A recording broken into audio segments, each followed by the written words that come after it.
en donde viene y señala a las víctimas como las responsables de lo que ocurrió.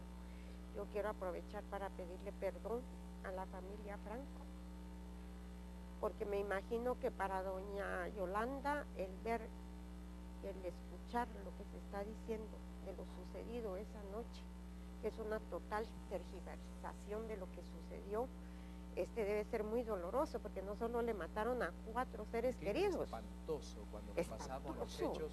Hoy salía en la portada de Prensa Libre esta noticia: femicidas irán a prisión, justamente uno condenado a 180 años de cárcel y absuelto. Al fondo vemos a Eddie Barrera y Carlos Miranda, otros sentenciados por el asesinato de 2 mujeres, 2 niñas.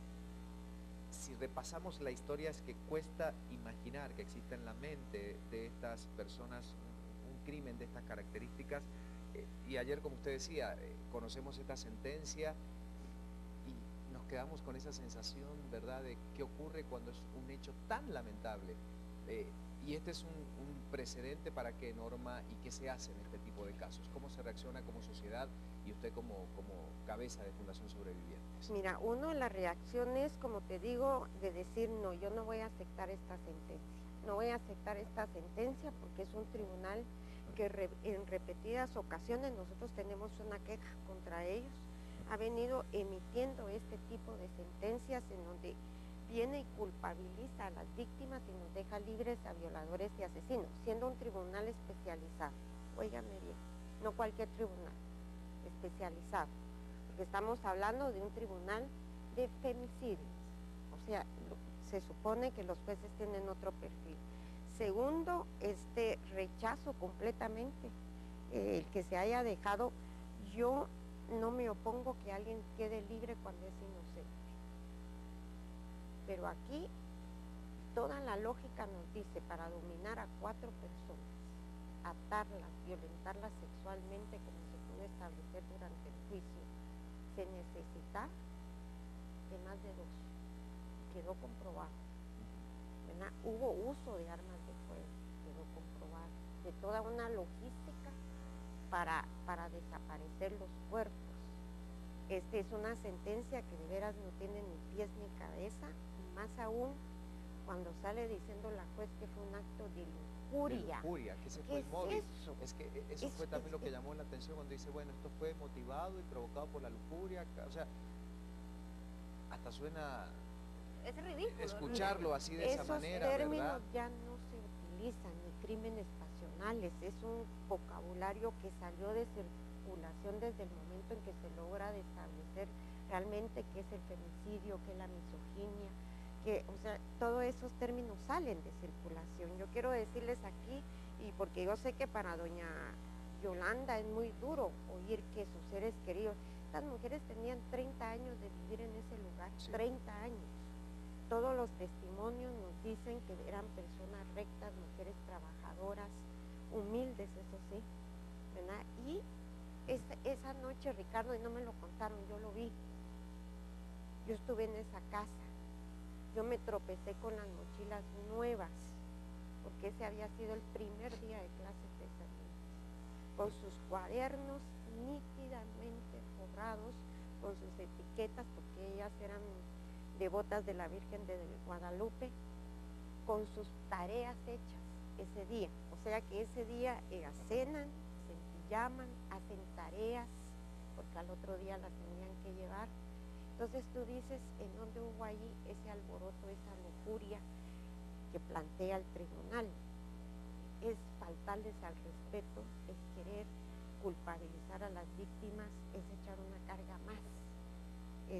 Yo le digo, y como se lo he repetido a doña Yoli, sus hijas no cometieron ningún hecho que motivara un crimen de esa magnitud. Fueron hijas responsables, amorosas, que cuidaban de su madre, que cuidaban de esas 2 pequeñas, que cuando tú ves, porque todo tu contexto te dice, entonces tú dices, bueno, ¿qué nos toca qué hacer? Y por eso yo ayer lo decía muy enérgicamente, yo ya había pedido la depuración de ese tribunal. O sea, jueces así no podemos soportarlos en el sistema de justicia. Fundación Sobrevivientes este año estuvo al frente de 6 antejuicios, 3 contra el Tribunal de Sentencia de Quetzaltenango, que emite una sentencia similar a esta y que deja libre al famoso personaje llamado el Diablo. Todavía estamos pendientes de que resuelvan. Tal parece que la Corte Suprema le duele mucho tocar a los juzgados de femicidio, pero hay que depurar. O sea, si un juez está aplicando mal la justicia, tenemos que depurar. O sea, no podemos permitir tráfico de influencia, no podemos permitir corrupción. Y por otro lado, la Sala de Apelaciones de Quetzaltenango, que nos dieron 5-7 en votación Corte Suprema de Justicia, con lugar el antejuicio contra 3 magistrados, que todavía estamos pendientes que eso quede en firme, porque dejaron, tras una sentencia en firme, óiganme bien, de un tribunal de sentencia, dejan con un recurso de exhibición personal libre a un asesino de una niña de 7 años, que por ahí anda en las calles como que sin nada. Entonces, el reto, o sea, que tenemos todos los ciudadanos, es de decirle no a este tipo de actuaciones, denunciarlas como corresponde y donde corresponde, y a nuestros magistrados que presiden la Corte Suprema de Justicia de la Cámara Penal actuar. O sea, no se vale encubrir, no se vale permitir que estos actos, porque si no, nunca vamos a avanzar. Yo ayer pensaba, bueno, el ministro de Gobernación, cuánta presión hice en el caso hasta me fui a poner en un plantón ahí a las puertas del MP para presionar que se capturara y se esclareciera. Bueno, que ayer le dejen libre a 2, porque a uno lo dejan libre inmediatamente. Ni siquiera dejan aquello de decir que quede en firme la sentencia. Hablemos entonces Vamos a ver algunos casos, ¿les parece? Porque acá hay un reportaje. Han habido muchos, María René, Norma, pero en este reportaje mencionamos algunos de los casos, ¿verdad? Exactamente, vamos a ver algunos de los casos emblemáticos de este año 2013, casos que ustedes han seguido, como dijimos, son pocos, pero luego también tenemos algunas gráficas que vamos a ir repasando, hablando del acceso a la justicia. Guatemala afronta una criminalidad de alto impacto, hechos de homicidio, asesinato, secuestros, violaciones, violencia intrafamiliar, que aquejan diariamente a nuestro país. En este año son varios los casos que han conmocionado a la población. Para la Fundación Sobrevivientes, el caso Sicabiza encabeza los de alto impacto, esto por la forma en que sucedieron los hechos y por los actores de este crucigrama que llamó la atención no solo en el país, también en el exterior. Roberto Barreda se encuentra en prisión por ser el presunto responsable de la muerte de Cristina, mientras que sus hijos Roberto José y María Mercedes se encuentran con sus abuelos maternos. Otro hecho de violencia que marcó el inicio de un año violento fue la muerte de 2 mujeres y 2 niñas. Las pequeñas aparecieron sin vida en un sector de la zona 11, mientras que las adultas en la zona 13. Por este caso, el tribunal condenó a 180 años de prisión a 2 hombres y a 3 años a otro por cuádruple femicidio. Un cuarto procesado fue absuelto. En varias ocasiones la Policía Nacional Civil, el Ministerio Público, el Instituto Nacional de Ciencias Forenses y el organismo judicial han sido señalados por organizaciones sociales, esto por la poca coordinación y las debilidades para evitar la violencia y la muerte de mujeres y menores de edad. De los tantos, pero Norma, usted como fundación obviamente hacen un trabajo extraordinario en recabar los datos, en ofrecer la información, en tener las estadísticas, los datos. Tiene información interesante para compartir con nosotros de lo que pasó en este 2013. Sí, mira, yo creo que este año, y esta es la parte que yo insisto mucho, que la ciudadanía, es cierto, las cifras, superamos los 600 asesinatos de mujeres, pero también se avanzó más o menos llevamos como 250 sentencias condenatorias en el caso de hechos de violencia contra las mujeres. De eso la Fundación Sobrevivientes ha aportado una tercera parte. Y son algunos de los que estamos viendo en pantalla ahora, los casos que han encontrado una podemos sentencia. Ver, empezamos el año, bueno, con la sentencia del caso de Jennifer Vázquez, que fue un caso que conmocionó. Luego seguimos con Claudia López, Isabel Cauca, que son casos del interior de la República, porque no solo litigamos en la ciudad capital, y podemos ver que en todos, afortunadamente, hubo una sentencia de carácter condenatoria. A estos casos de femicidio, y aquí hay casos muy emblemáticos, como el caso de Eben y Yolanda Pacheco, que lo sacamos de la nada, aquí prácticamente el Ministerio Público hasta había pedido que se cerrara el caso. Tenemos el caso también, digamos, Gia Carlota, que fue un caso que tuvimos que trasladar a la ciudad capital.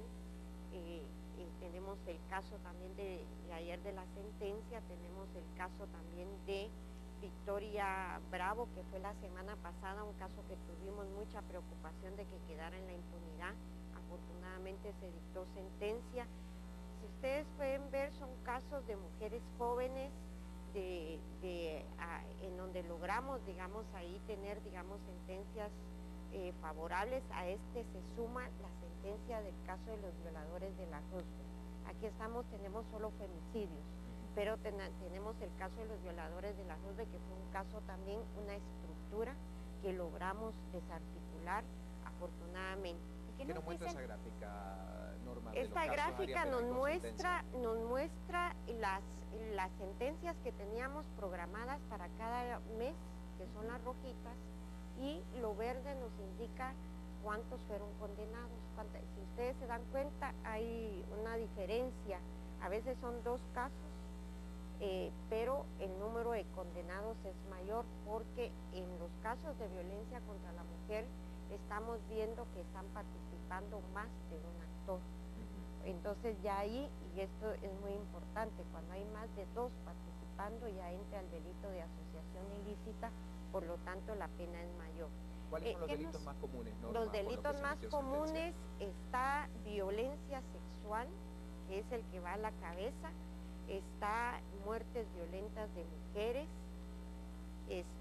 Yo les quiero compartir que el día viernes tuve la alegría de que se sentenció en Cobana 26 años de prisión a un enfermero que violenta a una menor de edad en el hospital, estando ella recluida en un estado de salud bastante grave. Y así hay varios delitos, una asociación ilícita, robo agravado, plagio, secuestro, agresión sexual, femicidio. Bueno, son los delitos por los cuales se emitieron más sentencias. ¿Y qué nos dicen, Norma, estas cifras, las sentencias que se han obtenido, si hacemos una comparación con el 2012, por ejemplo, en los casos que han llegado a una sentencia en el 2013, ¿sí se está avanzando? A pesar de este panorama sombrío que acabamos de ese panorama sombrío, estamos avanzando. O sea, se ha aumentado el número de denuncias por parte de la ciudadanía, lo que quiere decir que la ciudadanía está recobrando la confianza en el sistema. Se ha logrado el número de capturas, porque yo quiero decir que no puede haber, digamos, juicio si no hay capturas. Entonces, ¿eso qué quiere decir? Que se ha mejorado en la investigación de los casos, en la identificación de los responsables, en coordinar con gobernación para que las capturas se den en tiempo. Es más, este año tuvimos sentencias de casos que ocurrieron este año. Esto es muy importante. Es casi que insólito en nuestro sistema de justicia, ¿Eso ¿verdad? qué quiere decir? Que la justicia está llegando con mayor prontitud. Entonces, podemos ver que efectivamente la violencia sexual sigue siendo un flagelo. Ustedes pueden ver las cifras, digamos, de atención que la Fundación tiene. El grueso de casos están centrados en violencia sexual. Pueden ver también las cifras de atención, que el grueso de las atenciones están en las personas jóvenes. Y algo muy importante que yo quisiera resaltar acá, y es que la Fundación, a través del proyecto con UNICEF de las Oficinas Municipales de Protección a la Niñez, atendió más de 600 casos. ¿Qué quiere decir? Que ya logramos que los alcaldes a nivel local empiecen a acompañar también esa realidad de violencia que se vive en su municipio, que ya no es solo problema del Ministerio Público ni de las autoridades de gobernación, sino que ya también las autoridades locales lo han empezado a asumir. Esto es muy importante porque esto es prevención.